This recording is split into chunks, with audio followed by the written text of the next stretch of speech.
Et yo le gang, bienvenue dans cette nouvelle vidéo. Alors aujourd'hui, comme tu vas pouvoir voir dans le titre, je vais te présenter une moto plutôt atypique, plutôt affûtée. C'est une moto qui me plaît beaucoup, donc je vais vous la présenter. Pour ceux que ça intéresse, le Pitbike Super Motard, ça devient de plus en plus à la mode. Bon, bah, on va vous présenter, je vais essayer de vous la présenter. Il va rester derrière et puis il va me dire si je dis des bêtises. Alors c'est un moteur 160 type KLX qui a été préparé. Bon bah ça c'est les secrets du vieux fou. Mais on peut déjà apercevoir à l'extérieur une ligne d'échappement homemade qui est complètement incroyable. Franchement, elle est totalement folle. Donc c'est un châssis Air Start 125 avec le bras, l'amortisseur d'origine. Bon, l'amortisseur a été préparé, la fourche a été préparée également. Donc c'est une fourche qui a été préparée un peu, tu me disais, comme une Honda RS quoi. Ouais, c'est ça, ouais. Donc les cartouches ont été changées, elle est réglable dans tous les sens dorénavant. Même en bas, le mec s'est fait chier, s'il vous plaît, à souder les pièces pour faire les réglages et tout. C'est complètement incroyable. Tu peux nous dire ce que c'est que la sonde là? C'est quoi? C'est pour la température d'huile, Rémi? Température d'huile. Ok. Et là, tu as un emplacement pour une lambda. Une lambda. Ouais. Parce que toi, tu as le banc d'essai chez toi. Ouais. Et tu la règles au banc d'essai la machine. Ouais. Ok. On peut voir les commandes reculées. Alors ça, c'est assez exclusif, je trouve, sur une start. Ça, j'ai encore jamais vu ça. Je sais qu'ils le font bien sur les pilotes, mais sur les starts, j'avais encore jamais vu. Donc tu vois qu'il n'y a pas de pédale de frein arrière ici. Parce que le frein arrière est au pouce.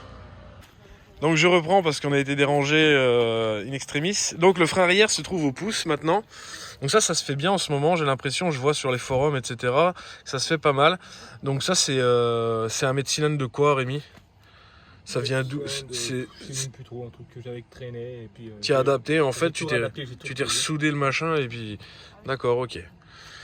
Donc au niveau du châssis, je pense que bon là je vous ai abrégé la chose, mais il y a un très gros boulot de fait sur les suspensions déjà. Est-ce que tu as changé l'angle de chasse de la start ou pas? Non, ça t'as laissé. Ok. Donc qu'est-ce qu'on a? On a un gros mètre-cylindre radial là. Gros mètre-cylindre radial et sur le frein avant, et le mec il a pas fait semblant, mais vraiment pas, puisqu'il a mis du Béringer. Donc c'est vraiment ça. Je pense que ça doit bien freiner. On n'a pas encore essayé la machine sur piste, mais je pense que ça doit extrêmement bien freiner. Et pour l'arrière aussi. Tu vois, il fait le modeste et tout, mais tu vois, je me fais un petit pitbike pour m'amuser. Ouais, il va aller claquer de la pendule le jeune homme. Donc côté biberon, on a quoi? On a un Cain. Ouais. C'est un PWK en 28, c'est ça? Réalisé. Ouais. Réalisé, donc du coup, tu es en combien là? 29,5 venturisé. 29,5 venturisé, ok. Alors, il y a un truc qui m'interpelle, moi, c'est l'allumage. Faut que tu m'expliques, Rémi, parce que cette machine-là, elle a plus du tout l'allumage d'origine. Alors déjà, tu m'as dit que s'il n'y avait pas de batterie, ça fonctionnait pas. Ouais, parce que dessus, c'est un allumage Unitech programmable. Voilà. On trouve là, sur le côté.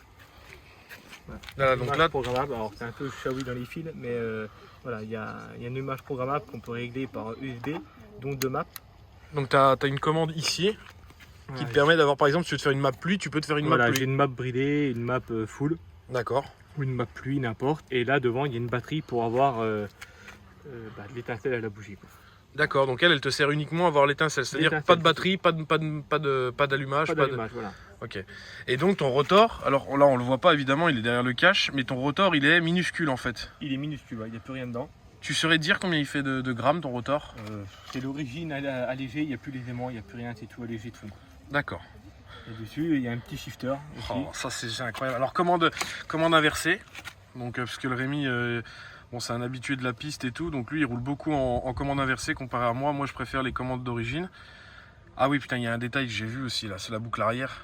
Tu t'es fait la boucle arrière en aluminium? Ouais. Sur mesure. Je vais essayer de la filmer de derrière.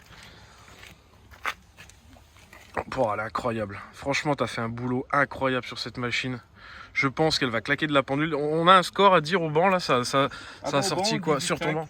18 chevaux 5, c'est pour un type à la roue. Hein. À la roue. Ouais. Donc voilà, c'est une machine affûtée. On a un chrono embarqué là, un Micron, qui va bientôt afficher les temps du Grand Prix du Creusot, j'espère. Hein, parce que franchement, avec une machine comme ça, tu as une idée du prix qu'elle t'a coûté la machine ou pas, grosso merdo? Sans compter tes heures. Alors je compte pas les heures, on est passé beaucoup, 1005. 1500 euros. 1005, Franchement, 1500 euros, je sais pas si vous vous rendez compte, avec un moteur neuf. Hein. Moteur neuf. Hein. On part sur un moteur neuf préparé. Hein. Voilà. Préparé aux petits oignons, les volumes s'étaient repris, les squitch. La culasse était préparée au flubutch. Alors oui, il y a un gros travail là-dessus. Putain, 18 chevaux 5 et d'origine tu l'avais passé au banc? Non, je l'ai pas pensé. Dans les origines, ça doit faire dans les 13. Quoi. Bah, tu sais quoi, on passera le mien. On passera le tien. On passera le mien et puis on verra ce que ça donne. Hein. Mais ouais, de toute façon, ça doit être à peu près ça. Moi, chez Louis, j'avais sorti 13,8, je crois. Ouais, ça sort dans les 13. 13,8. Donc là, t'as 18,5 à la roue. 18,5 à la roue, ouais, ça commence à monter. C'est la puissance d'un Anima en fin de compte. Ouais. Stock. Ouais. Ok. Mais avec un moteur qui doit être beaucoup plus pointu et qui doit pas marcher tout à fait de la même manière. Hein.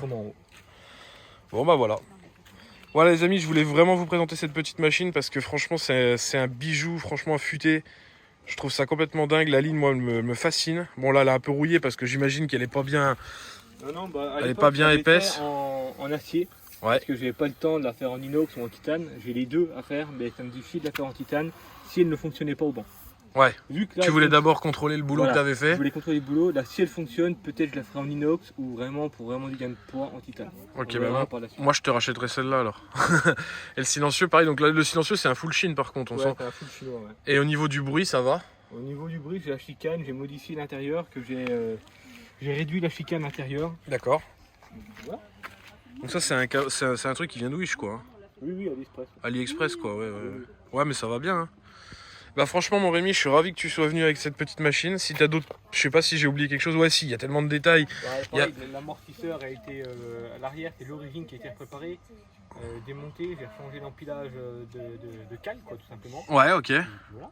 Avec une huile différente aussi. Ouais, une huile différente parce que d'origine c'est de la pisse là-dedans. On va pas se mentir. C'est ça, ouais. Du coup dedans il y a de l'huile un peu plus épaisse. Ouais. Pareil la chaîne aussi en 4,15. Ouais voilà, j'allais y venir. La chaîne, donc la couronne et le pignon sont passés dans le tour. Ouais. Et puis donc du coup tu as mis, alors on rappelle qu'en gros vulgairement, plus on va avoir un pas fin, plus on va avoir de pêche sur la moto, plus c'est du poids en moins entraîné. C'est du poids en moins entraîné, voilà, donc forcément, bon c'est plus fragile du coup. Oui, mais c'est de la chaîne au niveau du consommable. C'est des chaînes de Moto 3 de mondial. D'accord. Alors ça passe 50. Oui, donc on est large. On est très large. De la bête, on est très large. Donc voilà les amis pour la petite présentation de cette moto. C'est une petite vidéo bien courte, mais franchement je voulais pas passer à côté parce que moi je suis admiratif du boulot qui a été fait dessus. Voilà les amis, je vous laisse pour une prochaine vidéo. On se retrouve très bientôt. Moi je remonte mon pit bike en ce moment même et puis on ira faire un tour à la piste tous ensemble. Prenez soin de vous et des vôtres comme d'habitude les amis. Ciao, bye bye.